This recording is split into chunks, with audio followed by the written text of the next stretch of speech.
Just like physical illness, mental illness can be overcome. We just got to inspire people to believe that.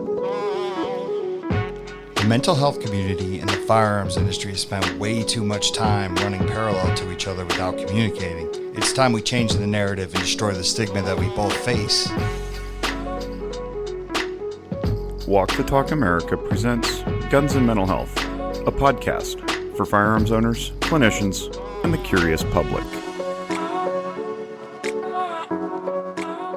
All right, everybody, welcome back to a very special episode of the Guns and Mental Health podcast. I am here today with my co-host, Kenny Barlow. Kenny, it's good to see you. It's good to be seen. How are you? Good. I'm glad you're here with me today. Jake's a little under the weather, and the rest of the team's on vacation. So, I couldn't think of a better co-pilot than you. But I'm excited for our guests today. We have Gala True and Caleb Morse out of Louisiana, and you guys are doing some really fascinating things when it comes to guns and mental health and suicide prevention. But I'm going to let you two introduce yourselves so you can give your background a little bit. Why don't we start with you, Gala? Okay, great. Thanks for having us today. We're excited to talk to you about what we're doing in Louisiana. So I'm Gala True. I am a professor at LSU School of Medicine. And I've been doing research, what I would call community engaged research in the area of suicide prevention and specifically firearm suicide prevention for a while, and working a lot with veterans and service members and their families. So excited to talk to you today about the Armory Project and some of our other work and the collaborations that Caleb and I have been on together for a while now. So, my name is Caleb Morse. Am I loud enough, y'all? Yeah, you sound great. Okay. My name is Caleb Morse. I'm I think 13-year Army veteran, active duty and some National Guard time. And then I've got my own gun shop here in South Louisiana. I was doing the Armory Project before the Armory Project existed. I just kind of had a buddy who reached out and needed help. And I felt that it was the right thing to do was to pick up another soldier in need. So that's kind of how I evolved into my relationship with Gala and how we've grown and what we've done with the Armory Project and kind of developed it through over the past 5 years, give or take. Yeah, that's really cool. And Caleb, so I always say this, like, I feel like in the 2A community, which I'm part of and I've been part of since 98, it's been in my family for a few generations. I always felt like the veterans and the active duty military were on this a long time ago, but most gun people were kind of standing off to the side, like saying, "Oh, like this is something we need to pay attention to," right? But what I love about like where it came from, because I do feel, like I said, that the military, and not the military itself, not necessarily, right, but they're just the people that served were always very in tune to the mental health thing or helping out each other, supporting each other. But what I love about where this is going is we kind of taken that attitude and started applying it to other areas of the 2A community, because obviously vets and active duty military and first responders gravitate towards guns, right? That's a natural thing for us to do. Well, I say us, not me, but like just as us as a whole. And now we're starting to see it in the gun shops, and it's kind of I think we all realize like this isn't just a veteran thing, right? This is something we all love the 2A, and it needs to be for everybody. But I really feel like it did start because we didn't talk about, like, I know 6 years ago in the firearms industry, we didn't really talk about guns and suicide, and it didn't go together. So what are your thoughts on that? So I started working at a gun shop when I was 17 years old. So that had been 2000, 2001. And man, it was never addressed. We didn't talk about it. We even had an indoor range. It wasn't something that really came up. And if somebody came in and they were depressed or not the norm, a regular maybe, you just didn't address it. And then the Army, I was Army. Army does a big thing where it's constant training. On all fronts, not just running and gunning and everything else, but you have all these other classes that you have to do. And suicide prevention is one of them. A number of other things, but suicide prevention is a big one. And the classes, When I first got in, were just classes. Man, it was a check in the box, and like big Army, it'll give you death by PowerPoint. And then we took it a step further. I was in a really good unit that took care of each other. And we believed mission first, soldiers always. And we believed that. And it was instilled in me, and I just wanted to develop and grow it. When I left active duty service and I came and transitioned to the National Guard, even then in the National Guard, the training was a check in the box. And then I worked then part-time at a gun shop, and suicide prevention, threats of violence, that kind of stuff upon others wasn't really addressed.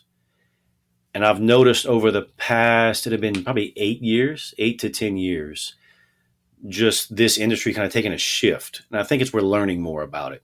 A lot of people were afraid, man, you start talking about it and it's going to plant the seeds. It's going to do all this other. And what we learned was we didn't know anything. And that engaging people and just being blunt about it, I'm very blunt about it, it's important. There's no reason to curtail it or be like, how are you feeling today? You look a little depressed. You look like, the sky's not as bright as you want it. Would you like to go smell flowers together? And the way that needs to be done is, hey, look, man, you come in here a lot, and I notice you're this kind of person. Let's go sit in the back and have a conversation. And I like that more and more shops are taking that approach. Be very direct about it. Yeah, definitely. And so, Gala, how do you fall into this? Like, how do you get into this space? Yeah, so I moved to Louisiana, I think it was about 8 years ago, and really noticed I was spending a lot of time with veterans and their families in their homes for another research study, and really getting to be like really friendly and really getting kind of integrated into their lives a little bit, and seeing a lot about where firearm culture fell into their lives, like the importance of firearms, kind of multi-generational, teaching kids how to handle firearms, hunting is like therapeutic, or, sports shooting as being kind of therapeutic for people. And just really, firearms being a big part of people's lives, but also veterans and their families really talking to me about how they were losing people to suicide. There was risk in their own families. Many of them had lost a battle buddy or somebody close to them. And they really were very concerned about that problem and, concerned about what was being done about it or not being done about it. And at the same time, just kind of driving all around Louisiana, seeing lots of gun shows being advertised, lots of firearm retailers, and thinking to myself, why aren't we all kind of getting together on this? Why aren't we engaging these gun stores and gun shows and families, and kind of how do we address this problem together? Because if we don't do that, I don't know how we're going to make any headway. So it kind of came out of that. And I think it sort of meets up as a bridge with what Caleb was just saying is, there is a lot of really good knowledge and research out there that is helpful when it comes to talking about mental health, how to talk to somebody, how to have the conversation. There are a lot of great resources through the Department of Veterans Affairs. There are a lot of resources for veterans and service members and their families. And then if somebody doesn't want to go to the VA, there are vet centers. There are community organizations that provide mental health resources and support, kind of to address the root causes of suicide risk, and get people the help they need and get them connected to resources. And there are those same resources out there for civilians. But a lot of times people are not getting connected to them, or it's such a maze. It's so overwhelming and stressful when you're already in a bad place. It's super stressful to try to figure out how to navigate those bureaucracies or find the help that you need. And so who's better to do that than someone who's in a gun store, somebody like Caleb? He's, I just look at Caleb and he's like a role model in his community. People come in there. If you've ever been in his shop, there's coffee, there's places to sit, there's places to hang out. It's very welcoming. There's lots of cool things for sale besides just firearms and accessories. And people are hanging out there all day. Like they're in there hanging out, doing their Christmas shopping, talking to each other, talking to Caleb and his staff. So it's a very natural place for these kinds of conversations to come up and for these resources to be offered in a way that's not threatening to people. So it's just kind of bringing all that we have in the research community or in the public health community or from the VA or, service organizations in the community, bringing that stuff to Caleb and his staff and saying, like, here's some tools in your hands for you to help people when you see them in need, just seemed like a really natural connection. And it has turned out that way. I know we're probably going to talk about this more, but I'll just say, like, I've seen Caleb and his staff connect people to resources they need, and save lives through the work that they're doing through the Armory Project. So it's a natural connection, and you just kind of had to, like, reach across and make it, through relationships. It's interesting that you say that. I'm sorry, Mike, if that's No, go ahead. I have Kenny. a comment on, and then a follow-up question. It's actually interesting because that you mentioned how Caleb's got his shop structured where it's designed for people to actually stay instead of get. I was just in a gun shop 2 days ago, first time in a long time. And it dawned on me when you said that gun shops are not designed for people to stick around. And you talk to any gun owner they all have that same first time gun buying experience. They go in, the person at the counter is cold. You're viewed as an outsider. They're at least this was, when I got involved and Mike got involved, this was our experience because we got involved at a younger age, and that certainly has pivoted. But they all have the same experience where, you were afraid to ask questions, and women gun owners will say the same thing. They'll say, I was afraid to ask questions. Because there's an information disparity, knowledge disparity. And then there is no hospitality. There is no place to sit. There is no coffee waiting for you or anything like that. So that is actually fascinating to hear that's how your shop's set up, Caleb, is that it's designed to stay, because that, like I said, that there's the only reason that a gun shop is set up for you to stay is if they have a range, really, and there's no real seating or anything like that. So that's actually awesome. I do have a question though.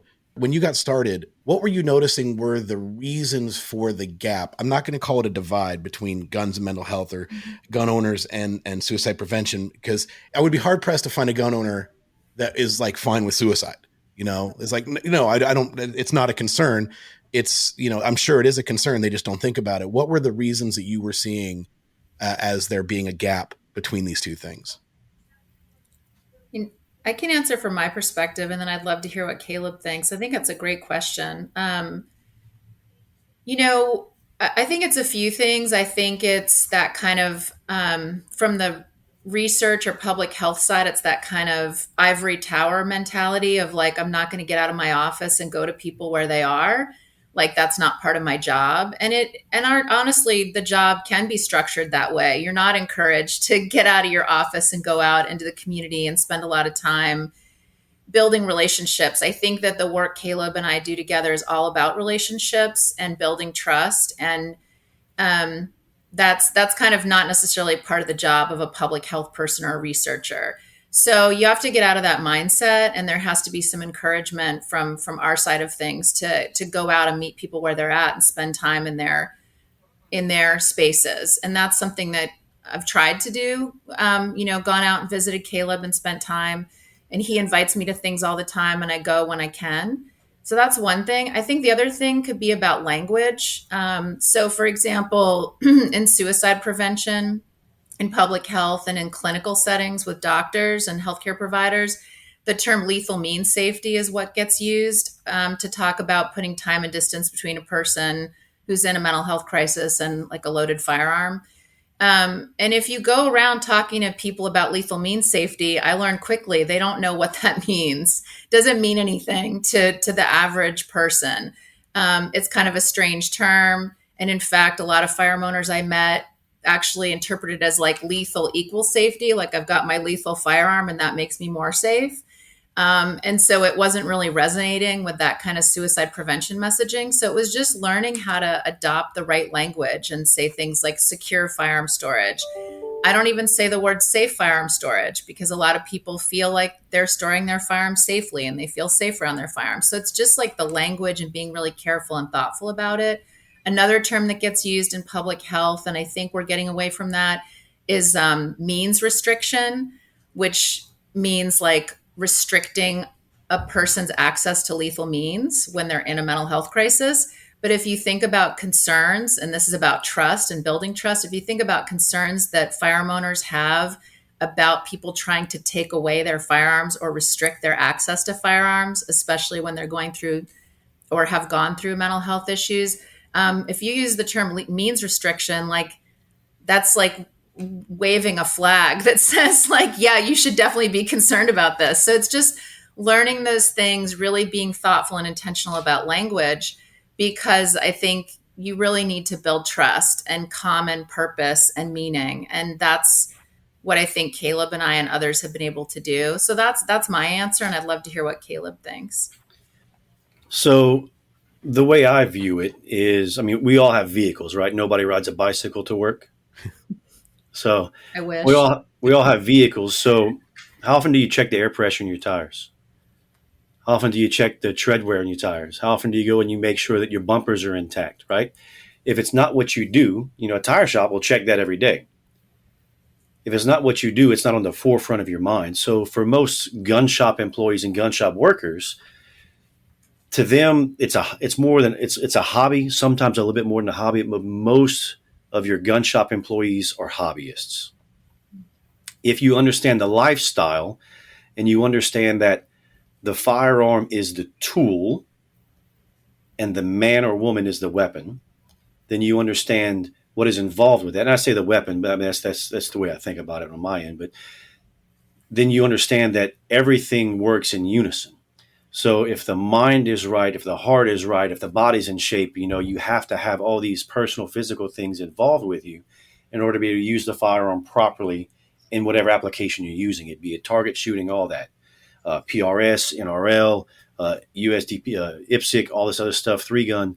You are the one that is the driving force, and the firearm is just the tool. So that's why I think we look at it differently. One, everyone at my shop, including my wife, is a veteran. So we understand a lot of the training that goes behind it, what goes in it. And 90% of our customers become phenomenal friends. I mean, we have a pretty good customer base, and we're driven by customer service. It is not uncommon to have customers call us after hours, text us or whatever, and ask us advice or other things when they're in other shops. And if I truly care about them as a person, if I truly care about the industry beyond my four walls, then I'm going to help that customer. You know, I'd rather them not do it after hours because I need time with my family, but I'm going to help them. And that's the way we bridge that, because all too often our thought process stops right here, because once we're done with it, we're done. Among Walk the Talk America's partners, Armscor may have the most colorful history of them all, but then again, that likely happens when you have a company that's lasted for more than a century. Started in 1905 in the Philippines and expanding operations to right here to Nevada in 1985, Armscor offers some of the finest firearms you'll find on the market. From shotguns to 1911s, and from ammunition to a competitive shooting team, Armscor offers a lot. But there's something more. Armscor is the first manufacturer to print the free and anonymous mental health screenings link offered through Walk the Talk America's website right there on their packaging. If you buy an Armscor product, you will not only see our flyer inside, but you may actually see the screenings link printed on the side of the box. Go to armscor.com, that's armscor.com, to find out more about their heritage, their products, and their competitive shooting team. We're proud and thankful to have Armscor as a partner. Yeah, it's so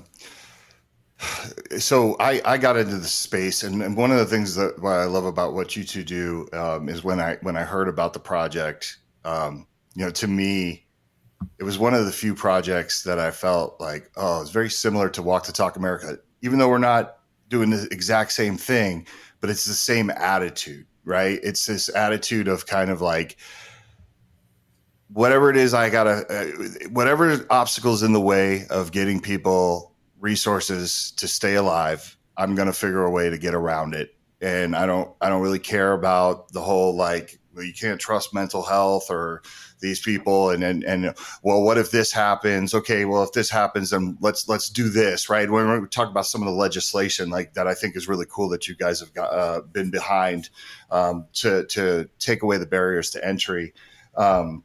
But when I heard about it, obviously I was super excited. And what makes me excited is it's because like I kind of relate to it, right? I'm like, these are the challenges. I remember when I first started Walk the Talk America, and I was getting phone calls from all sorts of people that worked in healthcare and suicide prevention and coalitions and things like that. And it was really interesting because they were like, hey, I just want to help, but I'm terrified of guns and I don't know how to go into this local gun shop and talk to these people. So I remember like in the beginning, I was like writing scripts for these people. And, you know, I was saying like, let's be super intentional and honest, right? Like there's nothing wrong with walking in a gun shop and just saying, look, I'm not a gun person. I'm not going to sit here and try to pretend so you eat me alive, you know, but I want you to know that I have this over here. And if you ever have people that are in need, right? Like, and that's really what I love about it. But let's get into kind of just some of the you know, I'm thinking of this particular legislation that when I first heard about this, I was like, that is so smart. Like and you did it. You got this passed. But basically it took away a barrier to entry for shops in Louisiana to participate in holding people's guns during a crisis. But I'll let you take it from there because I really think the story of how that, even with the way you tell it, Gala, like, where it's kind of like, yeah, we almost didn't know it could, you know what I mean? It was almost too easy, but it's like, this is the type of stuff we need to do to move forward. Yeah. Caleb, do you want to talk about it first or do you want me to take this first? I'll go first and then you can follow up with it because you'll have more of the background information on it. So to preface it, when I was holding firearms for a friend and other veterans before there was any legislation, and I went talk to my lawyer, and I'm like, "Look, man, this is what I'm doing. Guys are coming in, and they're in tough spots, and I'm holding their firearms for them, and I'm giving them back whenever they say they're good." And he's like, "You're doing what?" And I'm like, "Yeah, man, I'm trying to help, and this is what I think." He goes, "No, man, you can lose everything. Like you're open to so much liability." I'm like, "What liability am I opening myself up to?" And he goes, "Well, the law doesn't really say it's there, but there's a lot of implied liability." I was like, "Well, look, if someone's going to sue me because I tried to save their son or daughter's life, then okay." And it goes into a mantra that I started that I don't recommend anyone do. But my mantra is, "I am somebody, I am someone." So as anyone, you've all heard the saying, somebody should do something, someone should do something. Well, I am somebody, I am someone. So anywhere I am, if someone says somebody should do something, that's me. And it's put me in a lot of uncomfortable situations, but that's what I do. So I applied that to this and started working forward with it and going with it. And then when Gala and I started talking about what was going on, and what I was doing and what the shop was doing, and we started trying to grow the Armory Project, the biggest fear that every shop had was, well, I can lose my license. I can get sued. They can shut me down in a heartbeat, and I've lost my livelihood, my passion, my ability to own guns, everything. And I was like, I get it, but it's a worthy cause. And thankfully, through Gala and all her connections and a few of my connections and just the right people at the right time, we were able to get a law passed in Louisiana where they stripped and removed any implied liability for trying to help someone out as a gun shop, trying to help someone out and hold their firearms for them. Yeah, it's just brilliant. And that's what I love. And it almost seemed like and you're going to get to the background of this, but like it's one of those things where it reminds me of, and once again, I'm going to compare this project to WTTA. It's like when I was asking gun manufacturers to put the free and anonymous mental health screenings in the box, and some of the immediate responses were like, yeah, we could easily do that. And it was like, it was that easy. Like all I had to do was ask. It's like all I had to do was put it in motion. But yeah, I totally hear what you're saying, Caleb. And one of the things that used to crack me up, because I was always promoting safe storage with gun shops from day one. Like that was one of the first ideas that we had. And then we realized taking it on a national level was just going to be a monster. But I remember I would be talking to gun shop owners, and they were like, what if I give them their guns back too soon and they do something horrible and then they sue me? And I remember I would always ask one question, and it was like watching their computer just malfunction. I would always go, well, what if you don't take their guns and their family comes back and sues you because they came to you for help and you didn't take their guns? And it was really funny because it was such a conversation ender, because they were just like, okay, I'm moving on. Like, but I always thought, like, what is the way around that? And it seems so simple, but now when I look at what you guys did, it was like, that was the answer. The answer was right there. Let's just go get legislation to give some people some protection and make them feel comfortable about joining this. But if you want to get to the background, Gal, I'd love to hear it. So. Love that. I mean, I think it's funny because I think it feeds into something maybe you said a while back, Mike, about kind of like the working together and I think Kenny brought up like that, bridging that divide. I mean, I think that what we found was that when the right people come together at the right time, like, it's so kind of powerful. It sort of slices through anything. And that's kind of how I think it happened. So we wanted to partner with firearm retailers to give them, training and tools so that they could be talking about secure firearm storage to their customers, and most importantly, could provide out-of-home storage for somebody who was in need and needed to temporarily get their firearms out of their house. And Caleb was already doing it. And he was already doing it, like he said, with kind of no infrastructure and no cover, no support. And Caleb and a couple of other firearm retailers came together and agreed to help develop the Armory Project with us so that we could kind of work through all the barriers, and then be able to hopefully grow it across the state. And right away, the biggest barrier that came up was this one about civil liability. And what would happen if an FFL returned someone's firearms to them and then the person subsequently harmed themselves or someone else? And it just seemed like kind of so obvious. Well, there needs to be like what we were thinking of as a Good Samaritan law, which is like, if you stop to help somebody and something goes wrong, you still did the right thing and you shouldn't kind of lose everything or be penalized for trying to help. But so we looked, and there was no law like that. We were thinking, well, there must be a law like that somewhere in some state that we could just kind of piggyback onto. We couldn't find anything. And so a bunch of people who were working together started talking about, well, what would this look like? And it seemed like it could be pretty simple. It could just say, if a firearm retailer temporarily stores firearms for someone, and then gives them back to them, as long as they follow the law, when they give the firearms back, they should be immune from civil liability. So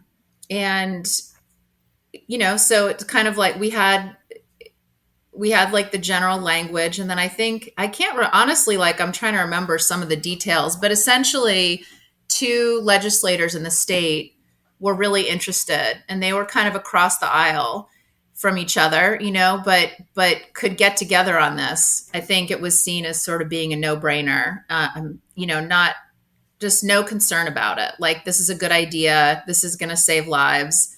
This is for suicide prevention. And so I think like keeping it very narrow and very focused was the key from that point of view. The point of view of the legislators is like, don't layer anything onto it, but just keep it really simple and focused on suicide prevention. But also, it doesn't say anything in the legislation about suicide or mental health, because there could be lots of different reasons why somebody might want to store their firearms. And also, if you just kind of put that in there, like, people who are going to Caleb for the Armory Project or to other firearm retailers, they don't have to say that this is because of mental health. They don't have to disclose that when they're asking to have their firearms stored. We're hoping that they will, so that they'll get maybe referred to some resources or get that relief of knowing that they disclosed their troubles to somebody and somebody cared about them. But it's not required, because we don't want to take away that option of somebody just kind of keeping that private and saying, hey, I just need to temporarily get the firearms out of the house right now. No questions asked. The legislation language is very, very simple, very straightforward. And it really just passed through the House and the state very cleanly and was signed by the governor. And I think one of the powerful things was that Caleb was there to testify on behalf of the legislation and to say, look, I'm a firearm retailer. I'm doing this already, but a major concern is that I could be risking it all with my business in trying to help people. And so if this legislation passes, it's going to take away that barrier to a firearm retailer helping somebody. And I think that was very powerful. There was a veteran there who was willing to testify, who had used the service and was willing to testify and say, like, this is something that made a difference in my life. And it wasn't even necessary. They were just like, we don't need to hear from anybody else, like passed unanimously and was signed into law. So now I think it's a model for other states. And I know there are other states who are interested in passing legislation like this. I think Montana recently passed some similar legislation, and we're hoping to see this in other states. So I think it made a big difference, and it kind of shows the power of when you come together and kind of find common cause. You have the power to be able to do things like this. Because I was surprised. I really was surprised that it passed so easily. Yeah, it blew my mind because Gala and I have been talking about it, and we've been preparing for it for like weeks. And I don't know if you had a better understanding about how our government works, but I didn't understand what it meant to get a bill passed. I had an idea about the process because I used to sing the songs as a kid from TV, And I go there and we sit down and we testify, and legitimately there was one question asked of me. And it was from East Louisiana, a representative there. And he said his lifelong dream was to have a beard like ZZ Top. And my beard was probably 6 inches longer. And he's like, how'd you grow that? And that was the only question asked of me about anything. And I didn't know how to respond. So I just laughed. And that was it. And next thing we know, the bill becomes law. I've never seen that before. Did you feel like there was anybody as the 2A crowd, right? Like we're very aware sometimes, like at least I know I am. Like I walk and I speak in front of crowds, and there are times when I can like look at somebody, I'm like, that person doesn't like me, and they don't like me simply because I work in firearms, right? Like, did you get it? Was there any of that feeling? No. So Caleb, I remember two things, and maybe correct me if I'm remembering any of this wrong. The one I remember clearly is that I did go, this was during COVID times that a lot of this stuff was going on. So there were a lot of virtual things, and the group Moms Demand Action in Louisiana was having virtual meetings. And I got on their agenda and went and presented to them about the Armory Project and the upcoming legislation, just to kind of see if they had any concerns about it, or if they were going to, they have legislation that they're watching. And because it's Louisiana, a lot of the people in Moms Demand Action are firearm owners themselves and 2A people, but kind of like walking both sides of like being advocates for trying to prevent, firearm deaths, but at the same time, like being kind of firearm owners themselves. Anyway, they had they were very supportive. Some of them had lost someone to firearm suicide themselves and really didn't want to see anybody else go that way. And so they were like, look, this seems really necessary. They love the Armory Project. And they said, if this legislation is going to help, these FFLs support the Armory Project, then we're all for it. That was one thing. And then I think, Caleb, didn't you run it by somebody who was like a 2A? I'm trying to remember. I feel like you ran it by somebody who was like a 2A law. The Gun Owners of America. I ran it by the NRA. I ran it by the Louisiana Gun Owners Association. I ran it by another FFL group that I'm part of. And everyone's concern really on our end was, well, how do we get people to utilize the system? Because their thing was, okay, well, if this is going to remove the stigma and the liability from the gun shop, how do we get it utilized? I'm like, man, all I can tell you is the first step in a mile is the hardest, and this mile is going to be 100 miles long, right? And I really met no opposition on anyone that I talked to about it. And still to this day, the only concern that anyone ever has is the people using it. And it's they're like, well, how do I know you're going to give me my gun back? And I have a contract. And in my contract, it says, I'm going to give you your firearm back. And look, I want you to get mental help. I want you to make sure you're in a better spot. If you have a drug and alcohol problem, I want you to get that taken care of too. And I plug people in to people that I know that can help them, because we want them to get that help. If they don't want me to, I'm not going to do it, but I'm going to help where I can. But I want to give you your firearms back. I'm not going to try to backdoor you, steal them, and sell them. That's not the kind of human being I am. And I put it in paper. This is the kind of man that I am. This is the kind of business that I own. And I want you to have your firearms back. Yeah, I just gonna, if it's okay, I'm gonna piggyback off that for a second, Caleb. That is the main question that people ask, both the firearm retailers who join the Armory Project and potential customers who might be using it, is always like, well, how's the person going to get their firearms back? And what happens if for some reason they don't pass a background check when they go to get their firearms back? Because there are two ways. I don't know if we want to get into the weeds on this, but I guess there are at least three ways that somebody can temporarily store their firearms at a firearm retailer. One is the one that's been kind of given like a little stamp of approval by the ATF, I would say, in that this open letter that they published. And that would be if the firearm retailer had lockers that were available in kind of the floor space of the store, and a customer could come in, store their firearms there, put their own lock on it, and the retailer doesn't have access to it because the owner has put the lock on. We've heard a lot of feedback from retailers that that's probably the least desirable option for them, because using up floor space is like losing money for them. And a lot of them are on a thin margin in terms of their profits. And so giving up that floor space is tough. There also, I guess, could be some issues with safety, like concerns about the store getting broken into and those lockers being able to be breached, whereas the space that's in the back might be more secured or stronger cabinets. From the point of view of mental health and suicide prevention, that's maybe a less desirable option. Like you could look at it like the pro of it is that the person doesn't have to say anything about their mental health struggles, doesn't have to talk to anybody, can just go in and store the firearms. And so they are getting them out of the house. But maybe the con is that they're not really talking to anybody, they're not opening up to anybody, and they're not getting connected to any resources, which is part of what we're trying to do. So anyway, that's one option. The second option is a gunsmithing and cleaning. Someone can bring their firearms in to get some gunsmithing and cleaning. They're typically leaving them. It's still got to go in a book, right? You'll say which one, Caleb, but it's still got to go in a book if it's left more than 24 hours.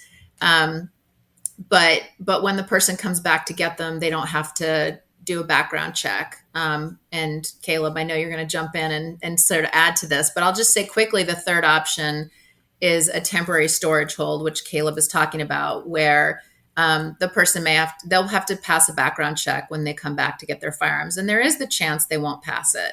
And we can talk in a minute. We actually try to come up with some contingencies and SOPs and things like that about what to do in that case, so that both the retailer and the firearm owner feel like they're covering the bases as much as possible, to be transparent about that and have a conversation about that. But I'm going to hold there because I can see Caleb has something to add, and then we can talk a little bit about how we talk about that being handled within the Armory Project. Yeah, and like she was saying, the ATF sent out an open letter about having storage lockers. And in retail, square footage is dollars. I understand that mindset. I don't adhere to it because I like open space. It encourages people to walk. I have stools and benches and bars set up for people to sit at, because I find that the community engagement is worth more than a higher profit margin. But we take them in either on repair, so it goes in the gunsmithing bound book. And while it's here, I hold them for up to a year. And I legitimately gunsmith them. I will clean them. I will repair them. I will make sure everything's done. And we legitimately work on your firearms. And if you take it in on the gunsmithing side for repair, you legally have to. So we do that at no charge to the customer. Understand that Federal law already accounts for that. Let's say you're having thoughts of suicide or someone in your family is, or maybe you're concerned about them. You can bring their firearms to the police department, and the police department will hold them. Depending on law, they can hold them for up to 90 days, and then they become the property of the agency, and they don't legally have to give them back. They're also not maintaining them during that time. So that's why I like doing the repair aspect of it, because I'm going to maintain your firearms. And to date, every firearm I've taken in on repair has left my shop in better condition than it came in. The other is a consignment hold. The consignment hold, we have a discussion up front. Look, this is what's going on in your life. This is where you are. If you think you may want to sell this eventually, or you want to transfer ownership to someone else in your family, we take it on a consignment hold, because then the thought process is someone else may possess this firearm. And in my contract, we lay out, John Smith, you're going to give this to Jane Doe if you don't come pick it up. She has your written permission. I have a copy of the driver's license, all this that says she can come get it, or whoever it is. And if whoever it is, when I take it on a consignment hold, a 4473 must be done legally. And then we do the 4473 and it goes to live at whatever household that was agreed upon. But that's the end goal to this is I don't want it on my bound books for a year. I want it to go back to the owner, because I'm holding over 100 firearms right now. And some of these are generational firearms. I want someone else's son, someone else's daughter, someone else's grandchild to have the same joy that I've had growing up, that they had growing up, and keep these firearms in your family. Because it means something to me to have these firearms that are passed down generationally and to continue the traditions that our forefathers had. For almost 75 years, Strum, Ruger & Company Incorporated has been a model of corporate and community responsibility. Their motto, Arms Makers for Responsible Citizens, echoes their commitment to these principles as they work hard to deliver quality and innovative firearms. They offer consumers almost 800 variations of more than 40 product lines across both the Ruger and Marlin brands. And since 2021, Ruger has been a strong supporter of Walk the Talk America in full alignment with this mission and philosophy. We invite you to check out Ruger.com and browse their multiple products and help support our mission along the way. Walk the Talk America thanks Ruger for its continued support of this show and our mission. Yeah, that's awesome. One of the things I want to add here, because we might have some gun shop owners listening to this or people tuning into this because they're curious about getting involved, even if you never hold one gun for somebody, right? Which would be, we want to think that's the greatest scenario, right? Like everybody's mentally healthy. The importance of our people, the 2A crowd, literally saying, we got you. Not those people over there, right? Like they say they got you. We have you here. Like this is where you can come to talk about these things in a safe space because we're all gun people here. That almost is just as important, right? That it's offered. That it's like if I go into a gun shop and I'm like, I bought this firearm from this shop and they were really cool, but it also seemed like they really cared about me. You know what I mean? Like it also seems like they want me to be mentally healthy and they want that part built into my gun ownership plan, right? Like we understand safety, we understand what happens in a defensive shooting. And now we also understand that we have a place to go, that if we don't feel good, crisis is temporary. They understand that. And I think it's really cool that they're saying it's okay. Come here. We'll get you the resources. We'll get you help any way you need it to stay alive, right? Which is the most important thing. So I don't want any person who's listening to this to underestimate the power of that as well. Because I think what happens, and I know, Gala, we've talked about this before. It's just like if a shop signs up and they expect like the floodgates to open because they want to just do good and they feel like they're going to be helping people, you are helping people. You are helping people by simply saying that this exists within your shop, and you could come here. It's okay. Like everyone's allowed to have a bad day. Let's do the right thing and keep people healthy. So I just wanted to. I know you and I get back into the weeds of it, but I wanted to throw that out there too. Do it, right? Like that, the more the 2A community comes forward and we build our own programs and lead by example, the less we will have to fight off other people's programs that are going to be bestowed upon us or by government and things like that. So that's why it's important. Yeah, I just 1,000%. And I think we do try to say like success. So in research or in funding, or when people are asking about this program, they're always asking for numbers, like how many firearms have been stored, et cetera.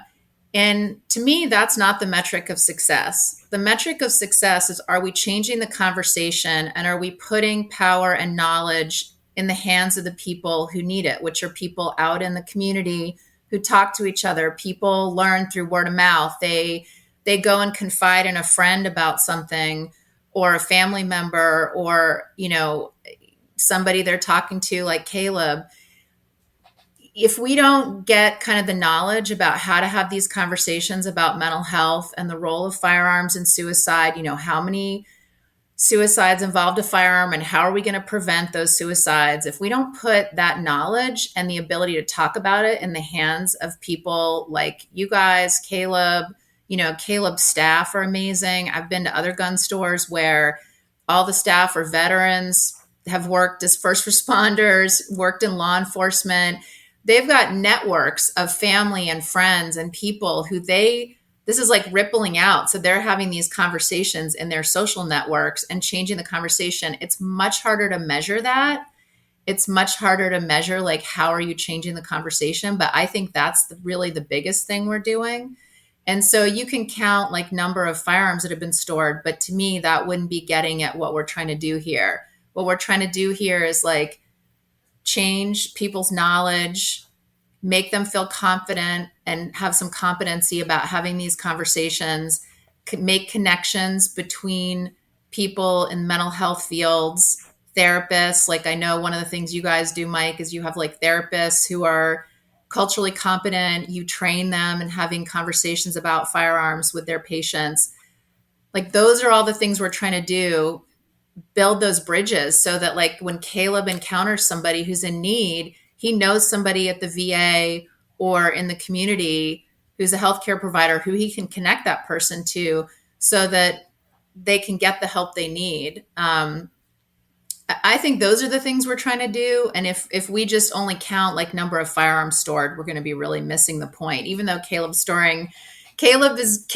like a magnet for helping people and actually storing firearms, but there are firearm retailers in the Armory Project who have never stored one firearm. And I tell them all the time, like, you're doing the work. Like, you've got the brochures out, you've got the messaging out, your staff have been trained, you're having conversations with your customers. If they're firearm instructors, they're working a lot of this into their firearms classes. Like, you're doing the work. And I think we have to be careful about just making sure that we convey that message so people don't feel a lack of enthusiasm, or like they haven't done what they had set out to do when they joined the Armory Project or an initiative like it. It's like, no, you're successful. Like, you're doing it. What were you going to say, Caleb? I was coughing, but what I was going to say is, in the metrics, when we try to measure things, whatever you look for, you're going to find. If we look for the metric of successful marriage, and you look at it, you're like, I don't want to get married. I've been married 20 years to the love of my life, and the only metric I care about with all of this is, I remember our local sheriff department was doing an academy, and they had a guy show up late one day. Showed up late. Not didn't show up. Showed up late. And the sheriff department, one of the instructors, talked to the guy and was like, let's take the day off. And they bring a veteran. He was a Marine Corps veteran. They bring this man from the academy to my shop. And they're like, hey, you should go have a cup of coffee in the back with Caleb. I'm like, hey, guys, what's going on? They're like, no, we think you should just go talk to this guy. I'm like, look, I got a busy story, got all this going on. They said, Caleb, have a conversation. So I grabbed a cup of coffee, and an hour and a half, 2 hours later, this guy walked out with a different attitude. It was the anniversary of his best friend's death overseas. They were on foot patrol together, and he saw his best friend get blown up by an ID right in front of him. And the local sheriff department had enough wherewithal to say, we know somebody. And I'm not a psychiatrist. I am both the best and worst advocate for the Armory Project, because I tell shops, if you want to do this, You need to think hard about it, because the mental pressure and the mental weight from it, man, it's heavy. It's not a, hey, yeah, we hold your firearms and you're going to have a great day conversation. It's never that. But in the same breath, the right people doing the right thing, man, I think I've done more for my nation doing the Armory Project than I did when I was in my service. Kenny, you got something to say? I didn't know. I don't. No, absolutely. I completely understand that process. It's funny. Like I used to sell 60 to 80,000 guns a year, and I really prided myself on being like this person that upheld the Second Amendment and armed people, and then this happened, right? And now I look back at my time, I'm like, I'm super proud of what I accomplished as an importer of firearms and educating people and kind of upholding the Second Amendment to people. But the work that I've done now, it's like I'm much better at this, I think, and I'm much more proud. So it's not the same because you serve, and you know, I commend you for that. But I that resonates with me for sure. One thing that I kind of wanted to ask Gala is, and Caleb, you're going to have opinions on this too. You're from the VA, right? There is a lot of mistrust of the VA. Have you ever encountered? You're smiling, Caleb. have you? And we're trying to bridge the gap with the VA as well. Like we've had members of the VA come on. We had Matt Miller come on. Russell Lemley, right? Like, there's two sides. There's three sides to every story, right? There's this side, there's that side, and there's the truth somewhere in the middle, right? And the VA is openly admitting that they're not perfect, but I've heard a lot of great stories, and I see a lot of people that automatically shell up when you say like the VA because they've had those bad experiences. And I guess my question is, has that ever come into play with this project? Yeah. I mean, I think Caleb knows, I'm not going to use names, but there's a firearm retailer who was the first person I met with before I ever met Caleb. And I got connected to him through a veteran all the work that we started, and from the very beginning, there were veterans who were stepping up and working with us and kind of helping to inform everything we were doing. And so a veteran went to a meeting with me to introduce me to a firearm retailer that he knew. This was like the shop he goes to. The owner was a veteran and former law enforcement. And so we went to the meeting together, and I'll never forget. The guy had his office set up so that he was up really high and there was like a couch down really low. So I'm sitting on the couch and he's looking down on me with it's hard to explain, but you know, he was set up to intimidate. I felt like I was being interrogated in an interrogation room. It was intense, and he really came at me hard, you know. By the way, I usually have a very professional environment, but I'm like working from home today, and my son just let the cat into the office. So anyway, sorry. We're animal friendly on the show. Right, trust me, that's not the first cat that's made an appearance. I'm usually a lot more professionally set up. But you know, he really came at me with everything. And it was all the bad experiences that have ever happened with the VA, all the times the VA has ever let anybody down. Why are you focused on firearms? Are you trying to take, you know, guns away from veterans who are dealing with mental health issues? I mean, just the whole gamut. And why aren't you addressing the root causes of suicide risk? Like, why aren't you helping veterans who are dealing with legal issues and financial issues and relationship issues and mental health issues? Why are you focused on guns, firearms? And it was really intense. And I'm sure I sweated, you know, through my clothes at that meeting, but it was so helpful because it was everything I knew was going to come up. He brought up. And he really put me through my paces. And by the end, he said to me, well, you know, I vetted you. You know, like I really have tested you and you've kind of come through. And so now I'm going to sign on and support this. But if you had failed any of these questions, like I'm going to kind of sink what you're doing. I'm not going to support you. And in fact, I'm going to tell other people not to support you. So Yeah, I mean, I've heard it all. I agree with lots of things. The VA it's a huge bureaucracy. Not every person is going to be great. People have had bad experiences. It breaks my heart sometimes. Caleb knows he and I have kind of gotten together around veterans who are not getting the mental health care they need or not getting the appointments they need. And it breaks my heart. And I'll do anything to try to help fix that from the inside, anything that I can do that's within my power. And I'll acknowledge it fully. But I will say that the VA is really just on the side of suicide prevention, and not just preventing suicides of veterans who use the VA, but preventing the suicide of any veteran and any family member. I always want to bring in the family members.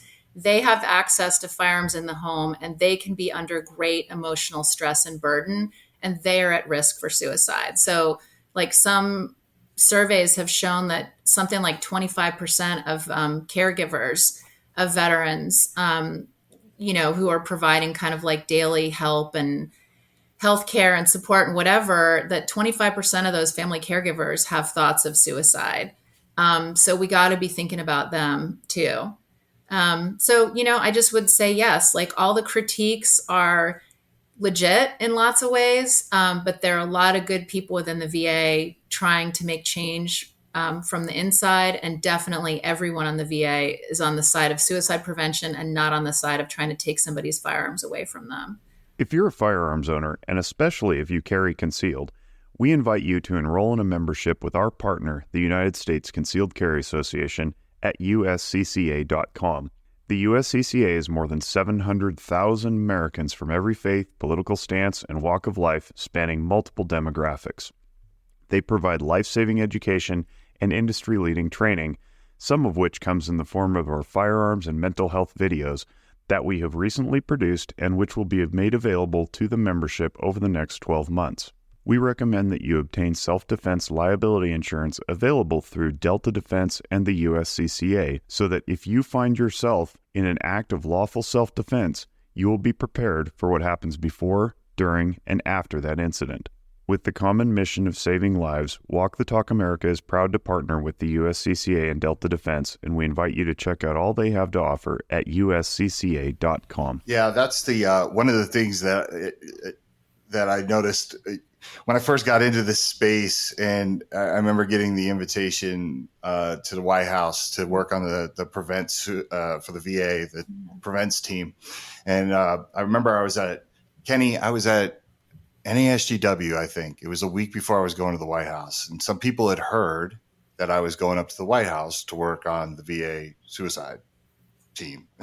And I got cornered by about 5 veterans that work in the industry now, right? Because once again, like I said in the beginning of the show, veterans naturally gravitate towards this industry, and it makes perfect sense. But they were so pissed off at the VA, and I didn't realize, I wasn't really in touch with, like, I'd always kind of heard the hate for the VA, but I didn't realize how deep it ran with some people. And I remember, like, they were, I'm thinking about the PhDs, Kenny, like people like that. Yeah. Like that literally were like, you go up there and you tell them and da-da-da-da-da. And I was like, oh, this is great, because now I'm coming with all this ammunition that I can throw at the VA and da-da-da-da-da. And I remember I went up to and I was with all the heads up, and I was telling them all these situations. And like, they were like, dude, we changed that law like 2 years ago. Like it's different now. And I was like, yeah, I probably should have looked into that. But here, like, my point is that a veteran gets, or an active duty military gets scorned, right? Like they get angry, and they're not coming back to check if you changed the policy. It's like a breakup, right? Like, and now what you have is you have these veterans inside the firearms community that are spreading bad information, and they're not doing it purposely, but they're basically, veterans will, they're it's like a tribe, right? Like they will start to crowd around their own, and they will say, like, oh, you can't go there. Now you can only go with us. You know what I mean? Like, we'll help you. They'll never help you. And they won't go back. And I remember my thought process was, that was my biggest recommendation to the VA was, you have to get involved with the firearms industry. Like, you cannot no longer sit and say, we can't jump in there because we can't be seen with those people. I said, you cannot make us a villain anymore. And I remember this is 2019, and they were like, we can't attend SHOT Show and we can't attend the NRA show. And I was like, okay, well, what if I pay for it? What if I pay for it? Like, it'll be vacations for you guys. Like, what if I pay for you to be there? Because I need you to come around and talk to these veterans, and you need to hear what they're saying. And because I need you there to be able to correct it if it's wrong, right? And you need to have a representative there that they could beat up at least and vent to, and I feel like they're being heard, because I felt like it was like my friends that are in the industry that were veterans were like wounded ducks. You know what I mean? They had no voice. Like they were just like, hey, tell them. But Caleb, what are your thoughts on that? I've had great experiences with the VA, and I've had horrible experiences with the VA. And so what you're talking about, the veterans that kind of clump together, we always call those barracks lawyers, right? They're like, man, look, if you're not happy, the best way to get out of the Army is to get fat and fail your PT test and do that 3 times, and you're a civilian again. No, that's not the answer. So it's breaking up that bad information. And the VA needs to do a better job at community outreach, which they're doing more of that now.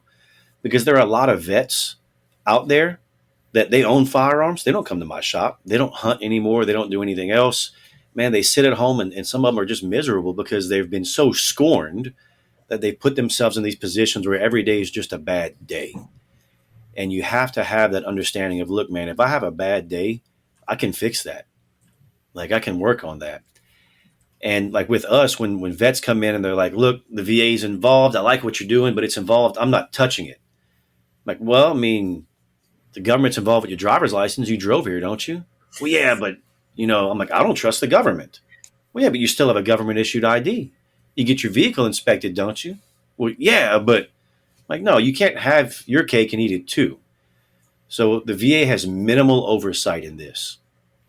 And Gala has never asked me, no one involved with this has ever asked me, hey, can you give us the name and address of who stored a firearm? And if they ever did, I would say, no, I can't. Because that data, while I have it on paper for, the contract and that end of it, so I can make sure I give firearms back to who they go to, man, I'll shred that in a heartbeat, because that's just data for me to use to help people get the right thing that they need. That's not data for government oversight. That's not a backdoor for registration. None of that. That's just me to make sure I give people their firearm back or to who they want it to. And it's getting people to understand that. And I've had vets come in that are like, man, I like what you're doing, but I'll never give up my guns. That's fine. I'm not asking you to give up anything.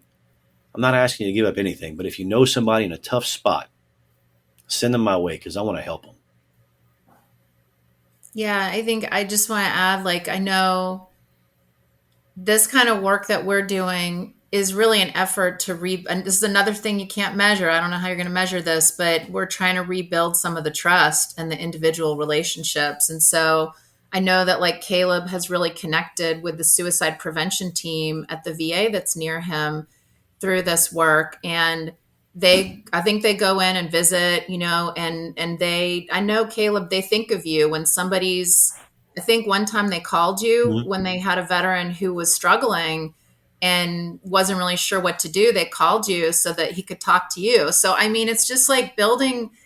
All this work is about relationships, and that's why we do the Armory Project the way we do. We don't just call a firearm retailer and ask them to, like, be on a map and then leave the map up and that's the end of the work. Like, this is all about relationships and maintaining the relationship and seeing what we can do together and building on it, because all these kind of good things happen when you have a relationship. You can't, I mean, I don't know, like, Caleb's a person and I'm a person. Like, I don't represent the whole VA and Caleb doesn't represent the whole firearm owning community. We're two people who have built trust with each other and have each other's backs and text each other and check in about things and show up for each other. And that's really what leads to, helping people. I mean, I think that's what, like, Caleb is a resource that I can't even measure. Like, he's just an amazing resource for when I want to help somebody. And I hope I can be the same to him when he needs something. And that's kind of really what it's all about. And I think that hopefully, again, like, I'm not saying that the VA doesn't have problems. But yeah, we're not there to try to, like, get into what Caleb or any other firearm retailer is doing. Like, that's their business. And the storage or the conversation or anything like that is between them and the individual customer.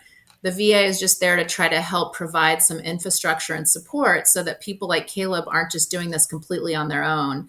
And Caleb would do this completely on his own, frankly, but there are other firearm retailers who really need, like the support and the connection and the SOPs that we write and the templates that we create and things like that. Like Caleb had his own template that he uses to talk through a customer and contract of like what they're going to be doing.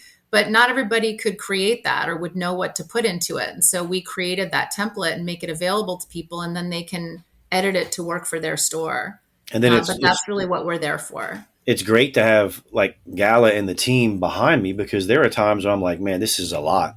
I have another podcast that I host and all this other stuff, and I was recording a podcast.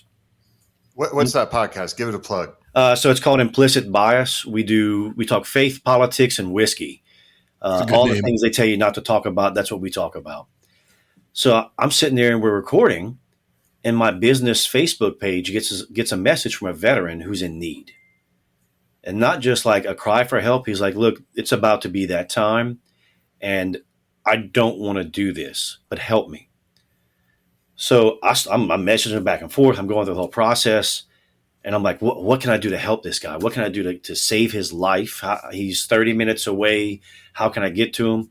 So I reach out to Gala, and she's like, look, we can do this, this, and this. And she gives me a series of things. I'm like, all right, let me talk to him and work through the entire process. And this veteran in particular didn't want to use the Armory Project because he felt it would be better if he just got rid of them.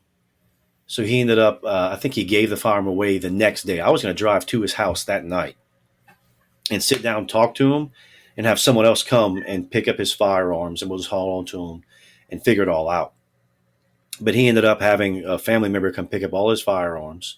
He sat at home, and I messaged this guy till like 2:00 in the morning. And Gal and I were going back and forth all night long about this. And look, I'd love to tell you that he's in a great spot today. He's not, but he's better than he was. And that's what having this kind of network and team is about. Because if she was just a VA employee, you think she'd have answered her phone at 10:00 at night? So there's way more to this than just what's on the surface. Yeah, it's I tell people all the time, and I'm going to compare the relationship you two have with the relationship I have with like Russell Lemley, right, who works at the VA. Russell and I, when we are together, we are on the exact same page. Russell gets it, right? Like Russell, to be honest, I don't know if Russell even likes guns. Like I don't. Like I've never like flat out asked him like, how do you feel about firearms? But when we were working on the prevents team, like we had that special connection because he thought I was like rolling my eyes at something he was saying. I was actually like excited about what he was saying because he was trying to pass legislation that got the government to pay for lockers for gun shops, right? And I was just like, yes, okay. Once again, this guy's thinking forward, and he's not. And I had talked to him about it, and he was like, yeah, what do you see as the downfall? I said, well, there's going to be this mistrust, but that's something we can overcome in time, right? Like the longer something stays around and there's no anecdotal nightmare stories, the better that this gets, the easier it gets for us, right? Every year that you guys exist, it's going to get easier to get shops on because they're like, Caleb's been doing this for, X amount of years and not one person. Like people need to understand that if something went wrong, like if we had a bat phone to the government and we were getting people's rights taken away in this day and age with social media, all this is over with. The Armory Project's over with. Walk the Talk America's over with. You can't survive, especially in the 2A world, if you're considered a traitor or you do something goofy or out of pocket, right? But I know that Russell works with a ton of people that don't understand me and my people. I work with people like the 2A crowd that doesn't understand Russell's people, right? And it's like, that's why we're bridging this gap. That's why we have Russell over there, right? Because I know Russell's going to champion for everything we believe in. And I know that I'm going to give Russell what Russell's people want to see. And I'm going to go back to what you said earlier, Caleb. You said that's something. Somebody needs to do something. And that's why I love that we're doing it, because it's like step aside, like, let us do this, watch this, where that's something, right? Like when all you could come up with is feel good legislation, and you think that's going to solve the true issue of what you call gun violence or gun death, we know that doesn't work, right? Like we need to have action items. We need to have this stuff ourselves. We need to have it. We need to be a shoulder, as the industry, we need to be a shoulder to lean on. And everyone needs to understand that. I am going to go into rooms where people do not think like me. I'm going to go into rooms where they're going to love what I do, but they're also going to turn around and be like, I just wish guns would go away, or I would love to have it. You know what I mean? But by me going into those rooms and showing people what we do, I know I'm going to win in the end, because they're going to be like, damn, like he is doing something. They are doing something. So I totally get it. And I love it. Right. And I think that's why I wanted to bring it up, because I wanted to show the audience, like, this is how you work together. This is, you know, and like, I'm not sitting here, Gala, saying that you have any of the thoughts that anybody else does. I think we're all in alignment here. But when we come to this table, it's like, I accept all kinds of things in my life that I don't partake in and understand it. Doesn't mean I'm part of that culture, right? Like, but I get it. You know, I understand why they exist and why they do this. The music my daughter listens to makes me want to jump out of a car, right? But like when we're in the car, I try to be positive about it, right? Like, so you can accept something that you don't like, or most people, and I know I'm on a soapbox here, I'm going to jump off in a second. Most people, they don't hate guns. They think they hate guns. They just don't want to see people die, right? And what I'm here to do is to kind of bring them back to some sense of, okay, that's not going to work. And I get why I validate their feeling, right? Like, yeah, I don't want to see people die either, right? Like I remember talking at a Moms Demand Action event. They brought me to San Jose State to speak, and I was standing in front of the gun violence sign.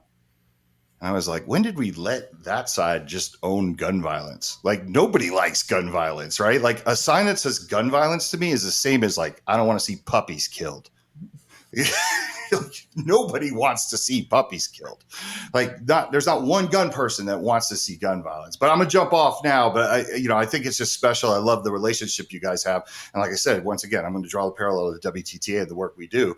It's like we're out there, we're bridging gaps, and making it happen. That's what we have to do. You know, we have to be that voice.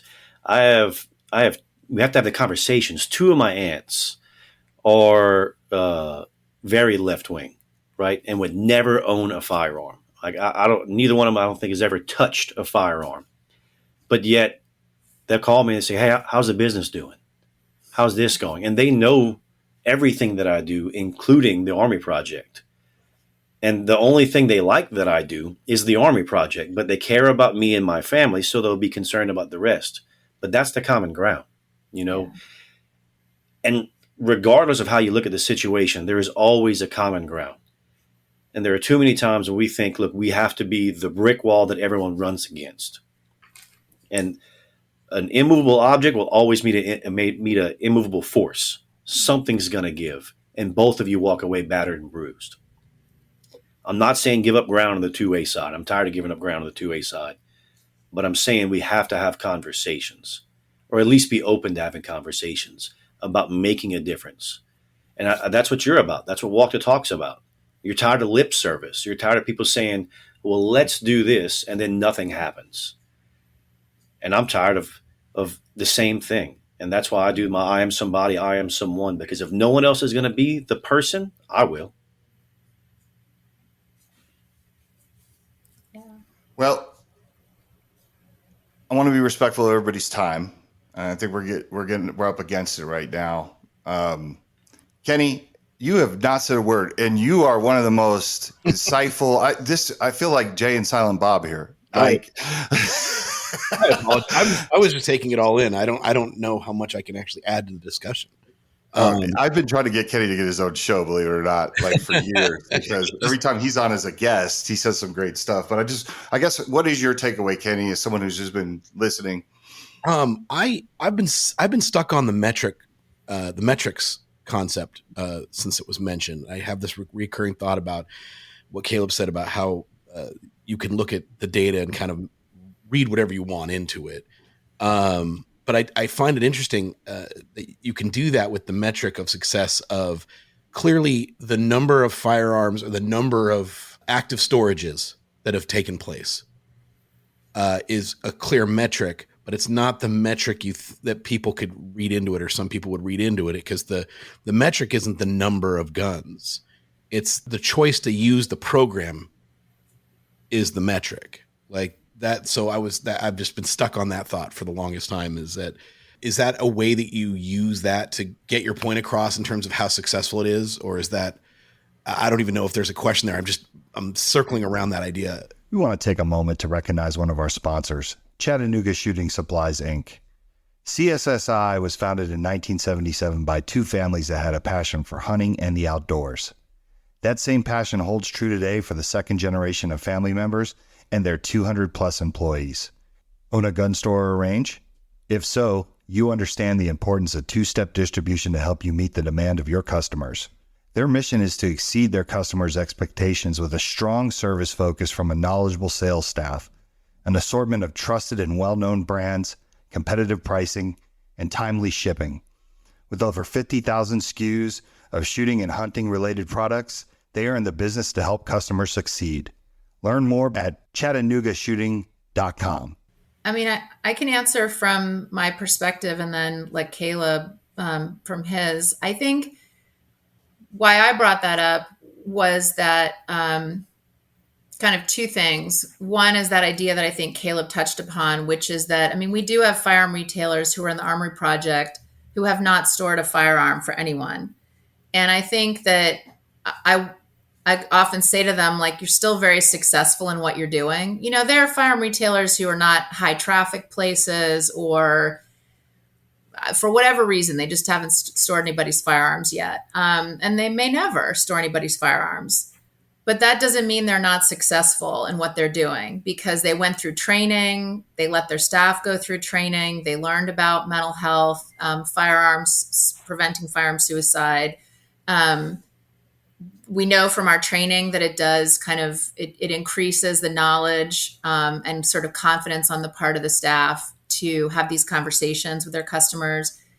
These retailers have all these materials up in their store. So if you think about going into a gun store and seeing a poster and brochures and tabletop signs and things like that bring up, just like you all do, that's part of your mission with Walk the Talk America, is like, you're trying to get this messaging into gun stores so that people are thinking about mental health and firearms and suicide prevention in the spaces where it matters most, you know, where they're going to be thinking about it and it's relevant. So those are all measures of success. But when you get asked, like, let's say by a newspaper reporter about a program like the Armory Project, one of the things they always ask is how many firearms have been stored, or how many people have stored firearms through the program. And when you answer a number, like, I'm just going to make up, I mean, again, Caleb's storing a lot of firearms for people and has done so. And he stores large collections for people. And so he's kind of like a little bit of an outlier. So if you think of some of the other retailers who are going to answer 0, I've stored 0 firearms.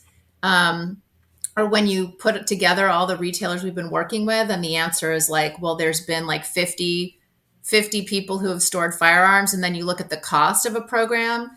You know, I think that it's like the bean counters are going to kind of say, well, is that success? Like, if you don't have a ton of events where somebody's storing firearms, like, is that success, or is that worth the money? And I would just argue, like, that's not the right metric to be using.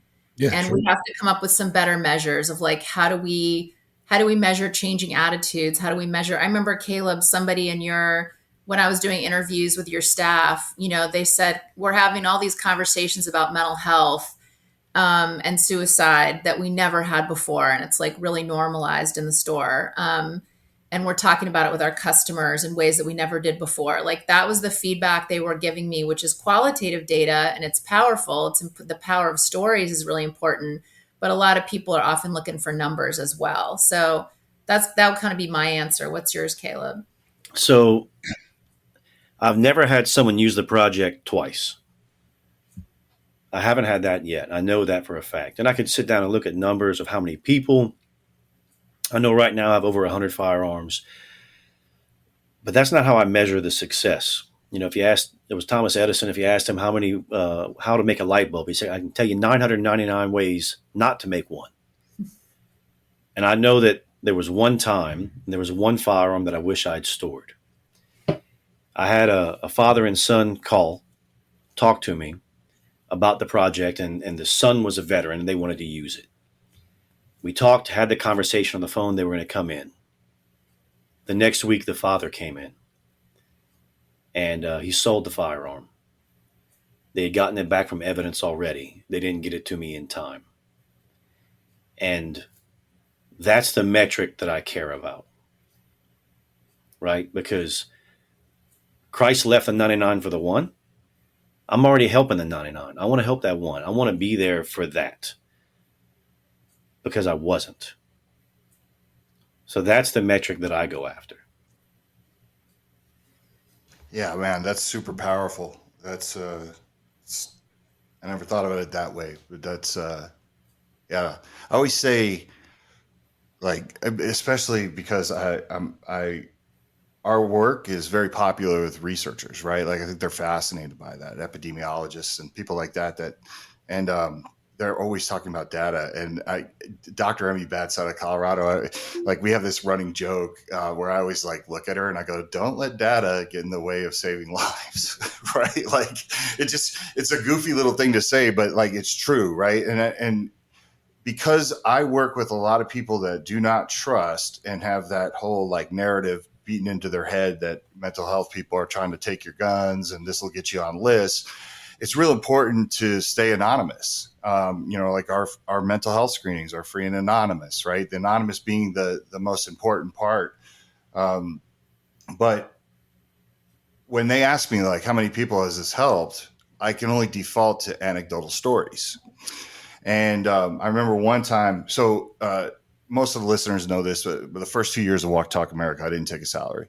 I sold my company in 2018, and I didn't take a salary until 2020.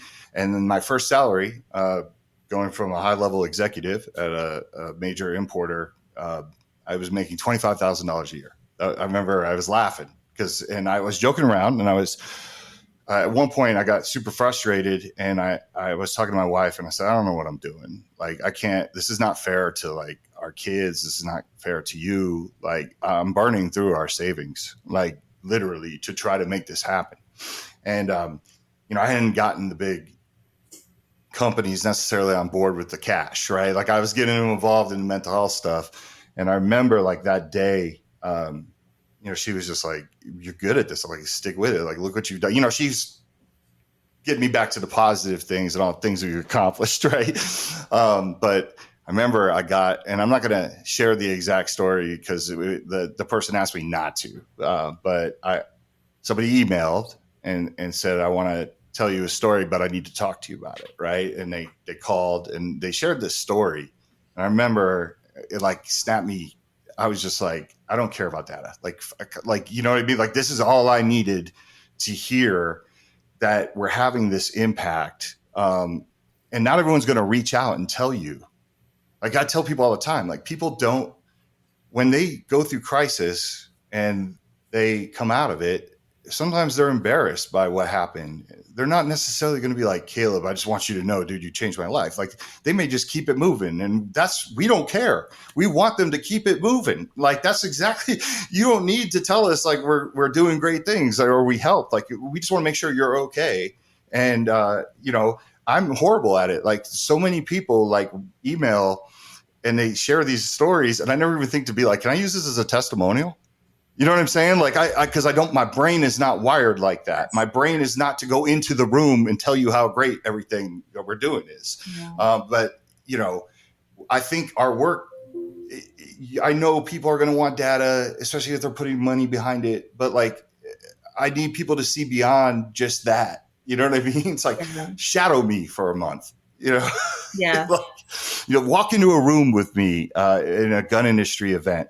And watch how many people stop and say, "Dude, everything you're doing, man, we've been following you." You know what I mean? Yeah, we want to be involved in getting the cards of the boxes of the guns. I mean, Kenny, you've seen manufacturers come around. Some of these people 6-7 years ago, there's no way they would talk about it. So I only applaud, once again, the work you're doing. How many years has this been going on in Louisiana? Caleb, you started on your own. We've been in business for just over 5 years, and this probably happened within my first 9 months of opening that we were doing this. Oh, and our formal, the Armory Project started, I think, 2021. So it's not that long. And we have 15 retailers across the state now, and we're working on expanding to Arkansas. And that's, I think one thing I'll say, because I always say, again, with the numbers, Caleb and I talk about this a lot. Our goal is not to have every FFL in Louisiana on a map. Our goal is to have coverage of as many FFLs that are really committed, where their staff are highly trained, and we're in touch with them monthly so that we know that they're kind of still offering the program, have the support they need to offer it, and to have somebody to be able to get to a retailer in time to get help. But to have that real quality and to maintain that quality and those relationships rather than just having like a lot of locations. And so that goes back to the numbers thing, I think Caleb said to me once, like, if you're going to drill wells for water, you could drill 30 wells, and if none of them give much water, that's not as good as one well that gives a lot of water. So I'd rather have like one Caleb, or 15 or 20 places similar to Caleb than to have every single FFL in Louisiana on the map. Yeah, that makes complete sense. It's interesting too, Mike. I wanted to touch on something you talked about in relation to the anonymity, but also the ability to move on past someone's crisis. I think the concept you're circling around is the idea of keeping someone's dignity through the crisis, because that's the hardest part. That's what people are afraid of. I think what people are afraid of is to be seen differently, or to feel, to be seen as weak, or to whatever that is, and it's them, losing their dignity, so to speak, in terms of being able to handle a crisis. And I think that that's interesting to tie into how Caleb has figured out the ways in which the program works as it relates to the ATF. It's interesting that, like, with the gunsmithing and repair and cleaning service, it's perfect because while they can have the conversations they need to have with you, they're a customer. You know what I mean? So you're allowing them to keep functioning as a normal human being and allowing them to keep their dignity while working through the crisis. And I think that's awesome.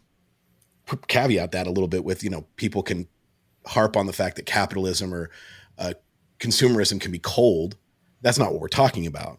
It's compassionate capitalism that you're engaging in.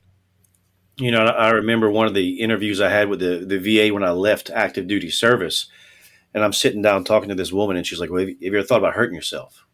Yeah. You ever thought about hurting others? Yeah. And she just stops and she goes, well, that's not normal. I'm like, well, who do you hang around with? Because every person I hang out with, like, we want to punch people in the face every day of the week, and it blew my mind whenever that's not normal. What's normal? What's normal? When we go back and we look at history, what was normal 100 years ago isn't normal today. And what's normal tomorrow won't be normal today. If normal is going through life with no feeling and no emotion, then I am not normal. Not at all. And I think that actually ties into the language thing that Gala was talking about early on, is finding the right language so that we know what we're talking about, but it can bend to what everybody's understanding of what that is. What is security? I know what safety is because it's what I define for myself. So I think that's a cool insight that ties all that back together too. Yeah. I'm going to wrap this up just because we've gone an hour and a half. But this conversation, to me, like, I could just sit and talk to you two all day long. Like, that's, you know what I mean? It's like, I don't want it to end, but you live here now, guys. Yeah. Kenny, welcome to the show. Kenny's a soul starter. He's more like a relief pitcher. That's right. I had to get all this Diet Coke in me before I started out. No, for anybody out there that's listening, whether it's a gun shop or someone who's curious about firearms or, wants to be involved in some way or promote the project, how do they get a hold of you? Well, I can say the website for the Armory Project is www.armoryproject.org. And that is, we'll have a lot of information about the Armory Project. It has our toolkit that we share with people, which has like tools they can use if they want to do something like this. It has our map. When we have a map in Arkansas, that will be up there.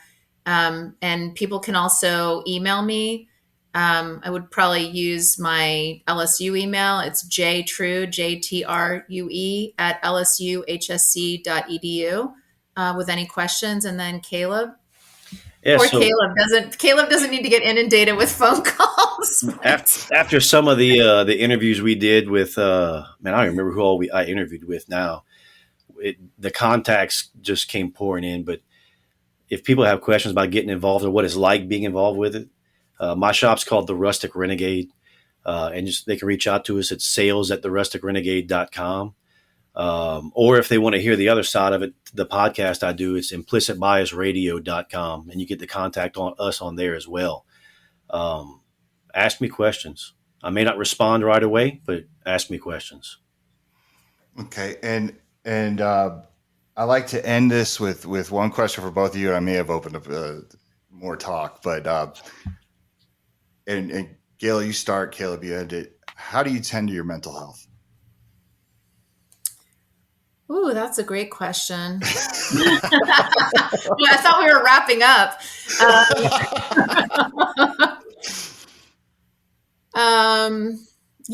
I try to exercise, be outside, go for walks, be in nature.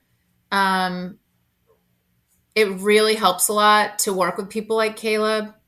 I really have strong relationships, I think, or at least I try to, as much as there's time, with the people that I work with. And I try to focus on whose opinions I care about. Like I don't worry about what people think of me unless it's somebody who I really have a lot of respect for. And so for, just kind of like check in with myself at the end of the day. Do I think I did what I needed to do to be able to put my head down at night and sleep? I think those are the main things for me. I love scuba diving. I haven't been in a while, and I'm jealous. Caleb goes and he flaunts it. He tells me he's on a diving trip, and I'm like, all right, I got to go do that soon. Caleb, what about you? I don't work out near as much as I should. I enjoy working out, but I shoot, man. I shoot every week. I'm involved with faith. I lead a men's Bible study. And I have the right kind of friends that I can be open and honest with. That's really what it is I'm open and honest with my friends, and they are brutally honest with me. They'll call me out and tell me when I'm not acting like myself, and they'll open me up until I want to cry. So. Well, I love both those answers. There's never a right one. It's always interesting to see people when they're throwing that curveball at the end of the show. and every answer is great. So I love it. And on that note, on behalf of our sponsors, I'd like to thank Lipsy's. I'd like to thank Ruger. I'd like to thank Arms Corps, USCCA, all the people that make this show possible, Chattanooga Shooting Supplies. Thank you for coming on the show. I think this is a fascinating conversation, and I hope the audience really, really listens to everything that we're talking about and keep promoting better mental health and guns. Guns and mental health is not mutually exclusive, right? They can go together. Times are changing, and if you're a firearms person, I want you to be very proud of the work that the industry is doing. I think it's amazing work, and it's a cultural shift. This didn't happen 7 years ago. It didn't exist. It was. I always say it's like talking about an F5, the movie Twister, right? Like with the tornado things. Like we don't talk about an F5. We don't talk about suicide. We don't talk about mental health. Now we do, right? And I just want to wish everybody better mental wellness and stay on top of your game. And thank you. Thanks, you guys. Thanks for the opportunity. Thank you all. Really appreciate everything you do.